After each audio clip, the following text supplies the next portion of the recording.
정아린이 시계방 문을 열 때마다 나는 째깍째깍 소리는 그녀에게 가장 익숙한 자장가였다. 62살의 그녀는 이 작은 가게에서 태어나 자랐고 아버지가 세상을 떠난 후 혼자 이곳을 지켜왔다. 아직 구독하지 않으신 분은 구독과 좋아요 부탁드립니다. 구독은 저에게 큰 힘이 됩니다. 손때 묻은 작업대 위에는 크고 작은 시계들이 늘어서 있었고 벽면 가득 걸린 괴종 시계들이 제각기 다른 시간을 가리키며 저마다의 리듬을 만들어냈다. 동네 사람들은 할인을 시계 아줌마라 불렀다. 처음엔 서운했지만 이제는 정겨운 별명이 되었다. 고장난 손목 시계를 들고 오는 할머니들, 시험 전날 시계가 멈추었다며 급하게 달려오는 학생들까지 할인은 그들 모두의 시간을 고쳐주며 살아왔다. 시계를 고치는 일은 단순한 기술이 아니었다. 멈춰버린 시간 속에서 다시 생명을 불어넣는 마법 같은 일이었다. 가게 안쪽 유리장 맨 위에는 특별한 시계 하나가 자리 잡고 있었다.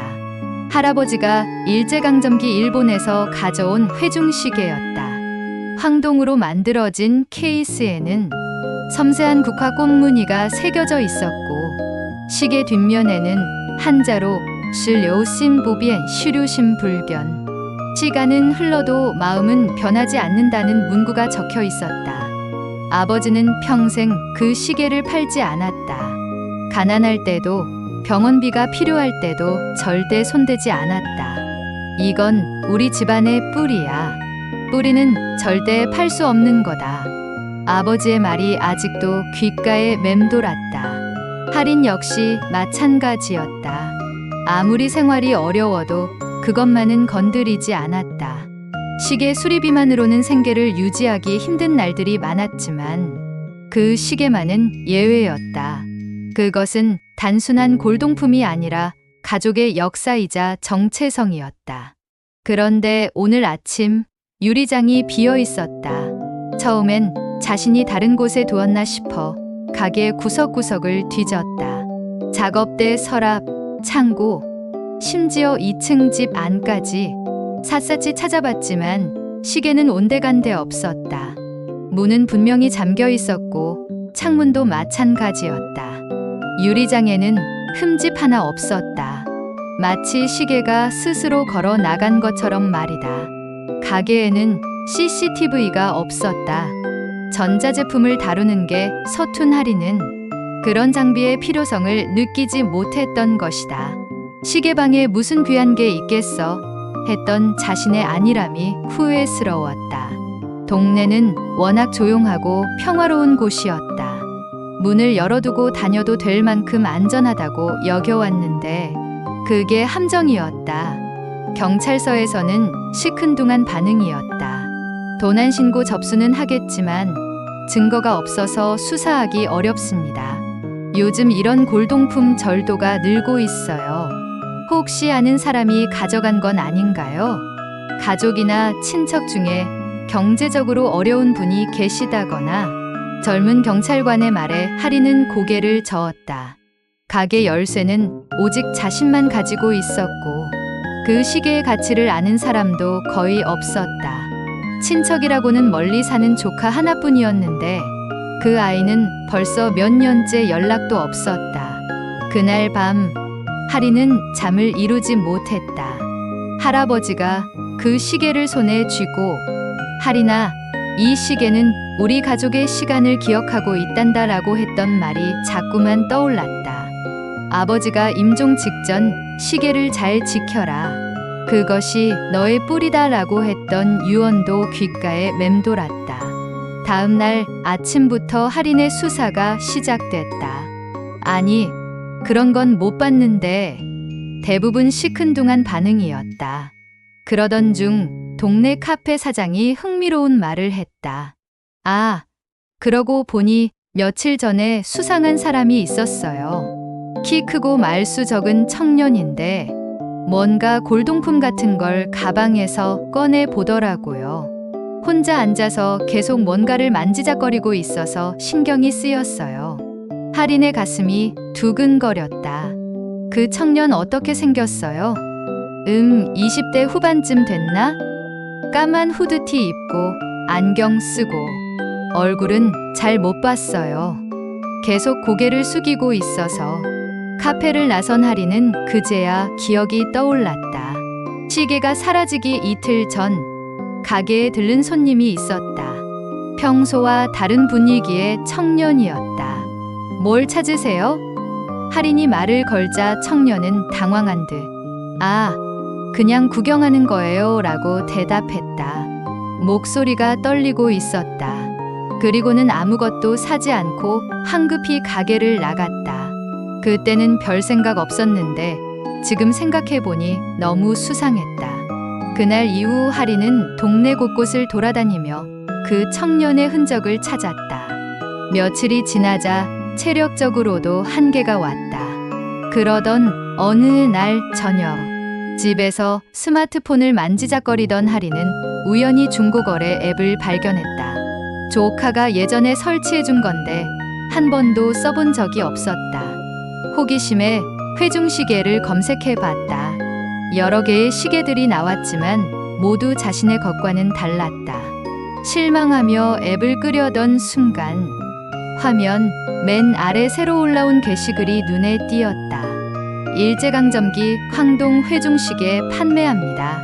국화문이 새겨져 있고 뒷면에 한자 문구 있음. 금매로 내놓습니다. 할인의 손이 떨렸다. 사진을 확대해 보니 분명 자신의 시계였다. 국화무늬의 섬세한 패턴, 케이스의 미세한 흠집까지 모든 것이 일치했다. 판매자는 급한 불백 23이라는 아이디를 사용했고 실명은 공개하지 않았다. 가격은 150만 원이었다. 골동품 시장에서는 300만 원도 넘게 받을 수 있는 물건이었는데 절반 가격에 내놓은 것도 수상했다. 거래 장소는 동네 중앙공원으로 설정돼 있었다. 할인이 수십 년간 산책했던 그 공원이었다. 시간은 내일 오후 2시. 할인은 떨리는 손으로 판매자에게 쪽지를 보냈다. 시계 사고 싶어요. 내일 약속 시간에 만나요. 답장은 금세 왔다.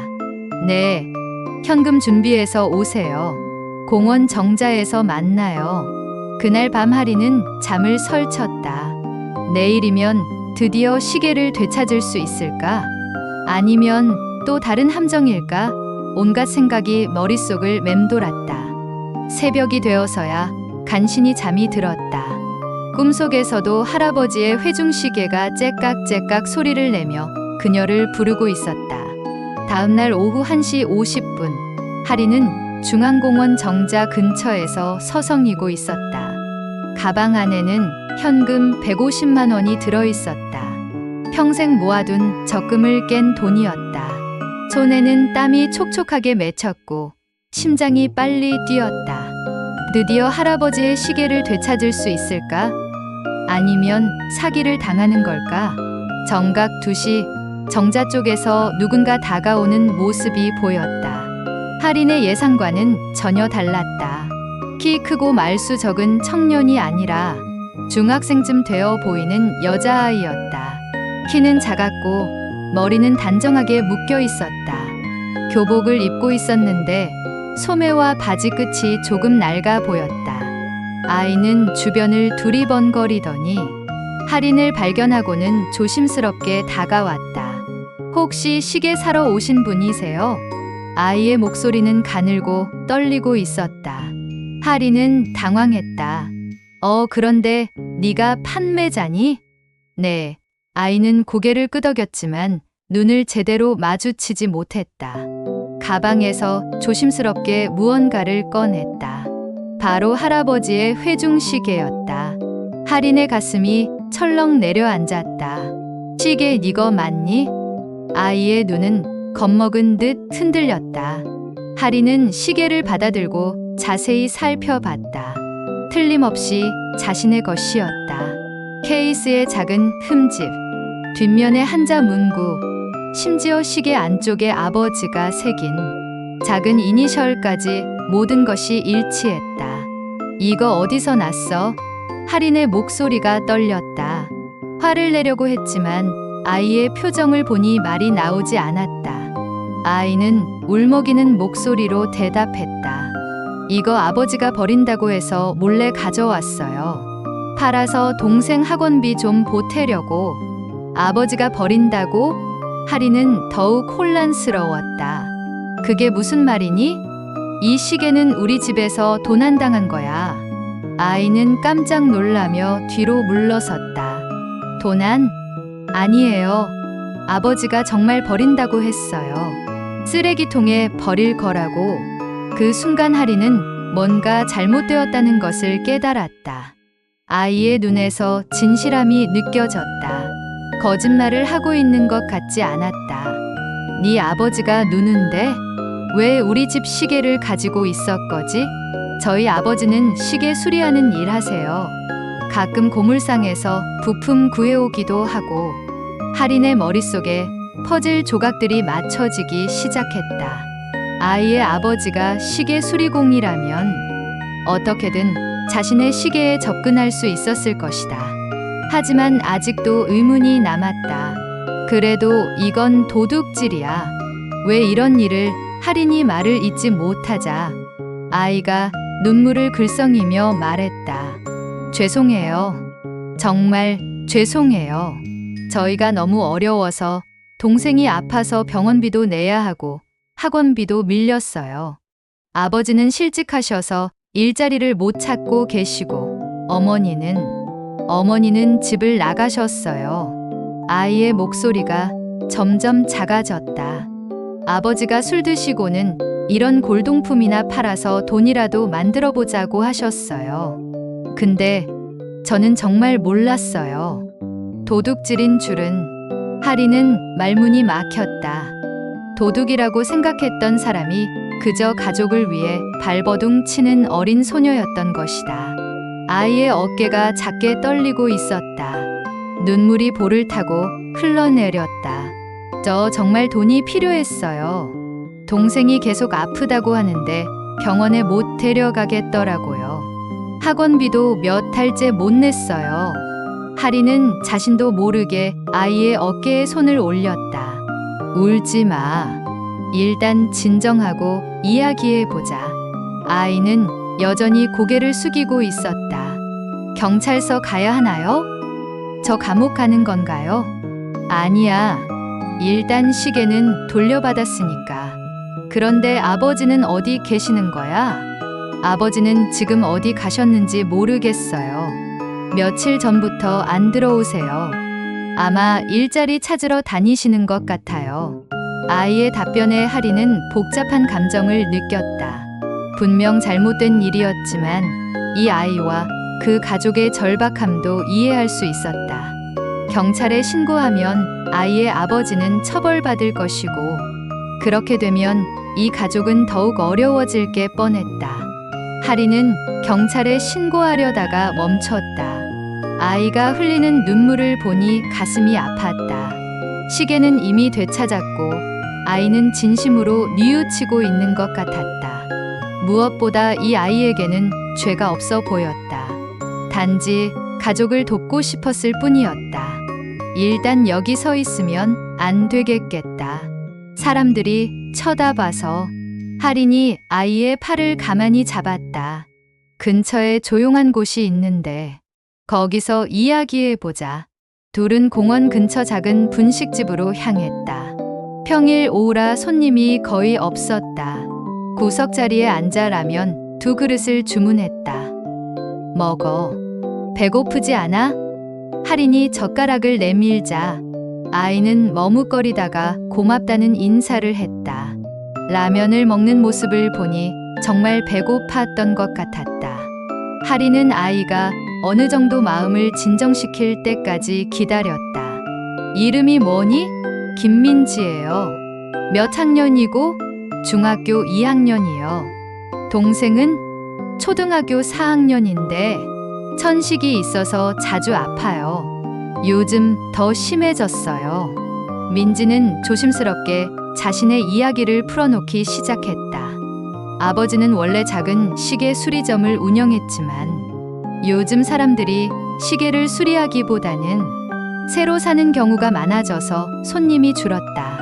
게다가 임대료도 오르고 건강도 나빠져서 결국 가게를 정리할 수밖에 없었다.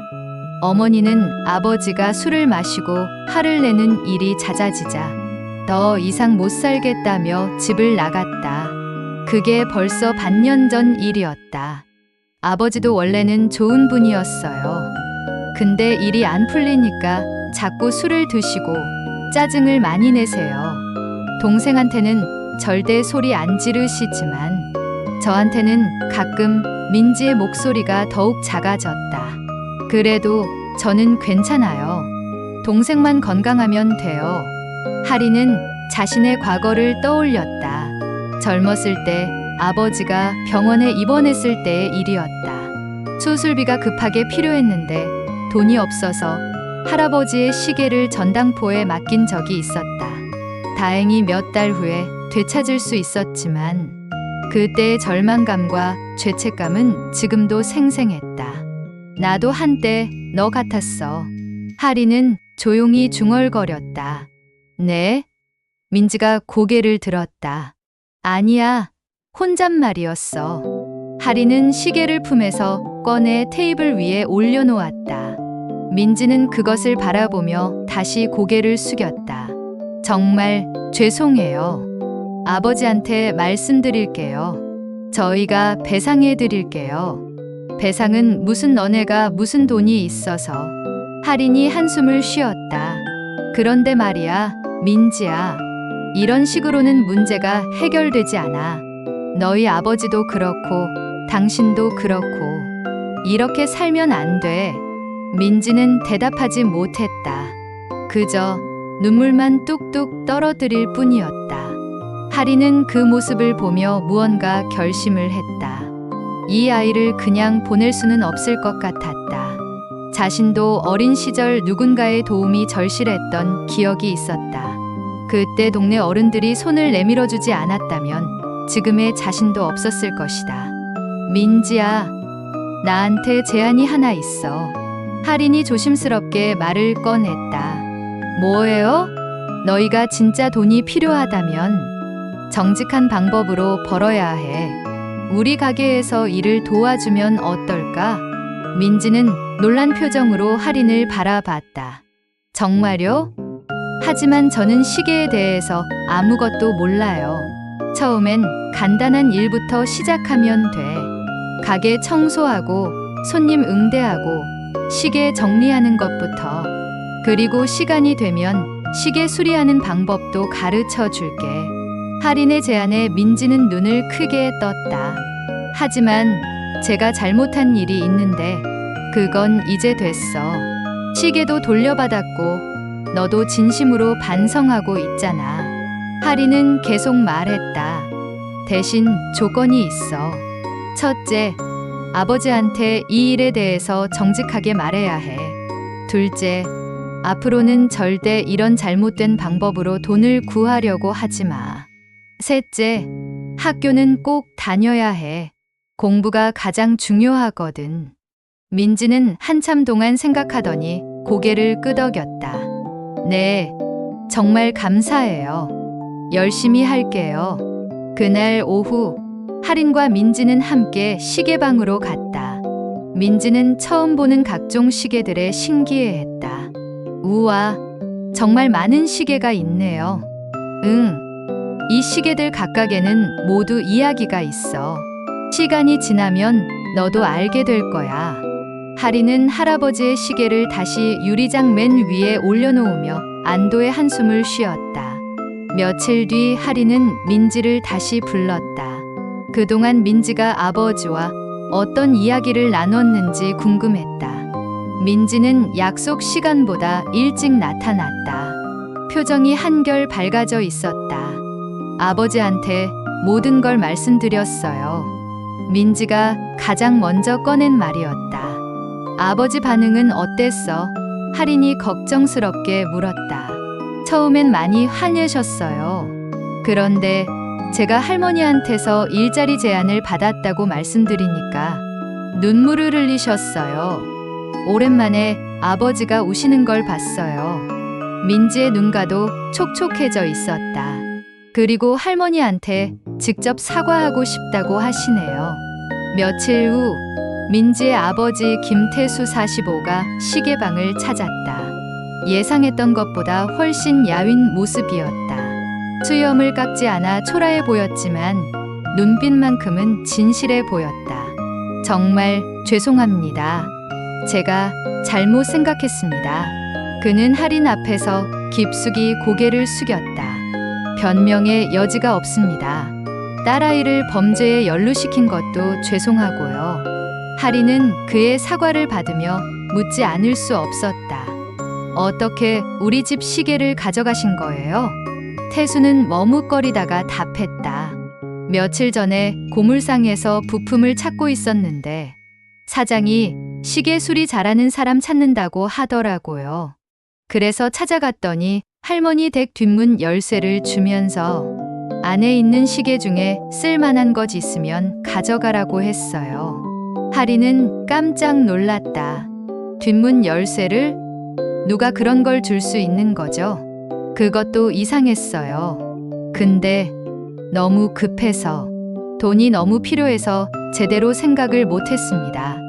태수의 답변을 들으며 할인은 또 다른 의문이 생겼다. 자신의 뒷문 열쇠를 누가 가지고 있었을까? 하지만 지금은 그것보다 이 가족을 돕는 게 더 중요해 보였다. 태수 씨도 시계 수리를 하셨다고 하던데 기술은 어느 정도 되시나요? 할인이 물었다. 15년 정도 했습니다. 기계식 시계부터 전자시계까지 웬만한 건 다 고칠 수 있어요. 하지만 요즘엔 수요가 없어서 그럼 여기서 함께 일해보시면 어떨까요? 저도 나이가 들어서 혼자 하기에는 버거운 일들이 많아요. 할인의 제안에 태수는 놀란 표정을 지었다. 정말요? 하지만 제가 잘못한 일이 있는데 민지가 성실하게 일하는 모습을 보니까 아버지도 믿을 만할 것 같아요. 게다가 전문 기술자가 있으면 더 많은 손님들을 받을 수 있을 거예요. 할인은 진심이었다. 사실 요즘 복잡한 시계들이 많이 들어오는데 혼자서는 감당하기 어려웠다. 시계는 돌려받았으니 됐어. 하지만 당신들 가족이 그냥 이렇게 살면 안 된다. 할인이 단호하게 말했다. 민지는 방과 후에 와서 가게 일을 도와주고 태수 씨는 낮에 시계 수리 일을 도와주세요. 둘 다 일한 만큼 돈을 드릴게요. 민지와 태수는 서로를 바라보며 고마움의 눈빛을 주고받았다. 그날부터 시계방에는 새로운 활기가 돌았다. 민지는 매일 방과 후 가게로 와서 시계들을 정리하고 유리창을 닦았다. 손님이 오면 정중하게 인사하고 차를 대접했다. 처음엔 서툴렀지만 금세 요령을 터득했다. 할인은 민지에게 시계의 기본 구조부터 가르쳐주기 시작했다. 시계는 시간을 재는 도구가 아니라 시간을 담는 그릇이야. 각각의 시계마다 누군가의 소중한 시간이 들어있어. 태수도 오랜만에 제대로 된 작업 환경에서 일할 수 있게 되어 기뻤다. 할인의 기술과 자신의 노하우를 합치니 훨씬 효율적으로 작업할 수 있었다. 고장난 시계들이 하나둘씩 되살아나는 모습을 보며 보람을 느꼈다. 할머니, 정말 감사합니다. 저희 가족에게 새 출발의 기회를 주셔서. 태수는 진심으로 고마워했다. 몇 주가 지나자 동네에서도 소문이 났다. 시계 아줌마네 가게에 젊은 기술자가 왔대.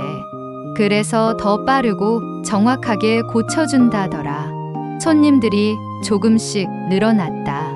특히 복잡한 기계식 시계를 가진 손님들이 많이 찾아왔다. 태수의 실력이 알려지면서 멀리서도 시계를 들고 오는 사람들이 생겼다. 민지의 동생 준호도 가끔 가게에 놀러 왔다. 천식이 많이 나아져서 예전보다 활발해졌다. 할인이 병원비를 지원해주고 제대로 된 치료를 받을 수 있게 된 덕분이었다. 할머니, 저도 나중에 시계 고치는 사람이 될래요. 준호가 반짝이는 눈으로 말했다.